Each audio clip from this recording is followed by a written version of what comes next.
যেমন দেখুন পুজোর মুখে ভয়াবহ বন্যা পরিস্থিতি, আর বন্যা পরিস্থিতির কোথায় কি অবস্থা সেটা আপনাদেরকে দেখাচ্ছিলাম। বন্যার মুখে বাংলা, জলের তলায় ঘাটাল, খানাকুল, পাঁশকুড়া, উদয়নারায়ণপুর, বিভিন্ন এলাকা, ফুঁসছে একাধিক নদী। মাস্কট স্পিন কন্ট্রোল ল্যাবের পরীক্ষায় এটি প্রমাণিত। কেয়াসেট আলোপেক্স পেন্টা অ্যাক্টিভ নতুন চুল গজাতে সাহায্য করে, চুল পড়া বন্ধ করে। কেয়াসেট আলোপেক্স পেন্টা অ্যাক্টিভ 10 হেয়ার ফল প্রবলেমের একমাত্র সলিউশন। কোথাও রাস্তা জলের তলায়, কোথাও জলমগ্ন বাড়ি, বহু গ্রামে বাঁধ ভাঙার আতঙ্ক। পরিস্থিতি আরো ভয়াবহ হওয়ার আশঙ্কা। ত্রাণ নিয়ে গ্রামে গ্রামে বাড়ছে ক্ষোভ। বন্যা দুর্গত পাঁশকুড়ায় পৌঁছে যান আমাদের প্রতিনিধি শর্মিষ্ঠা চক্রবর্তী। মানুষের দুর্ভোগের কথা শুনল TV9 বাংলা। এই যে এটা কিন্তু এখানকার ছবি হচ্ছে জাতীয় সড়কের ছবি, মানে জল, গ্রাম, সমস্ত গ্রাম ডুবিয়ে সমস্ত ফসলের জমি এই মুহূর্তে জলের তলায়। কংসাবতীর জল এই মুহূর্তে পৌঁছে গিয়েছে এই জাতীয় সড়কে।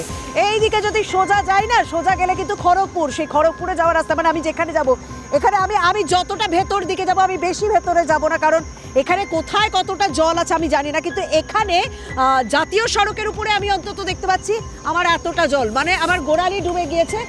রাস্তায় স্বাভাবিকভাবেই যানজট তৈরি হচ্ছে। আমি দূরে যাব কারণ আমি দেখতে পাচ্ছি যে ছোট ছোট ঘরগুলো রয়েছে, সেই ঘরগুলোর ছাদের অংশটা দেখা যাচ্ছে। এর পরে অংশটা মঙ্গলদুয়ারি না, আর এখানে কতগুলো গ্রাম ডুবেছে, পুরো গ্রামগুলো ডুবে গেছে পুরো। মানে এখানে যত দূর যাচ্ছে আমি তো জল দেখতে পাচ্ছি। কটা থেকে এই অবস্থা? এটা ভোর 3টা থেকে। আজকে ভোর 3টা থেকে উঠেছে। ওই 8টার দিক করে, হ্যাঁ, মানে হালকা উঠেছিল যে ভোরবেলা একদম ডুবে গিয়েছে। কংসাবতীতে এরকম কি অন্যান্য বছরও জল ওঠে? না, এই প্রথম বছরই এত হয়েছে। মানে এই জাতীয় সড়কে আমি অতটা জল দেখি না অন্যান্যবার, এবারে কি প্রথম? এই প্রথম। মানে সামনে যতটা যাব ততই কি অবস্থা খারাপ? ততই অবস্থা খারাপ। এই বাসটা তো ডুবে গিয়ে যেতেই পারবে না গাড়ি, ঠিক আছে? মানে এই জায়গাটার নাম কি? এই দিকটা পাঁশকুড়ার দিকটা পুরোটা গেছে। নাগড়া ওভারব্রিজ, পাঁশকুড়া সেপাশে তো পুরো রেলপুল সব ডুবে গেছে। আচ্ছা, পাঁশকুড়া স্টেশনের কি অবস্থা? স্টেশন পুরো ডুবে গেছে। পাঁশকুড়া একসাথে জল পেরিয়ে এসেছে। পাঁশকুড়া স্টেশনে একেবারে একদম ট্রেন যাতায়াত করছে নাকি? ট্রেন চলছে, কিন্তু স্টেশনের উপরে জল উঠে গেছে।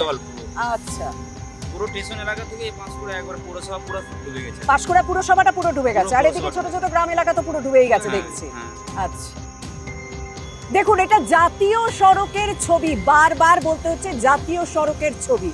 আমি গোড়ালি থেকে শুরু করেছিলাম, গোড়ালি জল থেকে শুরু করেছিলাম, কিন্তু পাঁশকুড়া থেকে যতটাই মঙ্গলদুয়ারি বা মঙ্গলদারি এলাকায় যাচ্ছি, দূরের মানুষটাকে দেখছেন তো, তিনি যতটা এগোচ্ছেন তার কোমর অব্দি পৌঁছচ্ছে। আমিও যতটা এগোচ্ছি, কারণ এখানেই যথেষ্ট জলের তোর, আমার কিন্তু হাঁটু অব্দি পৌঁছচ্ছে।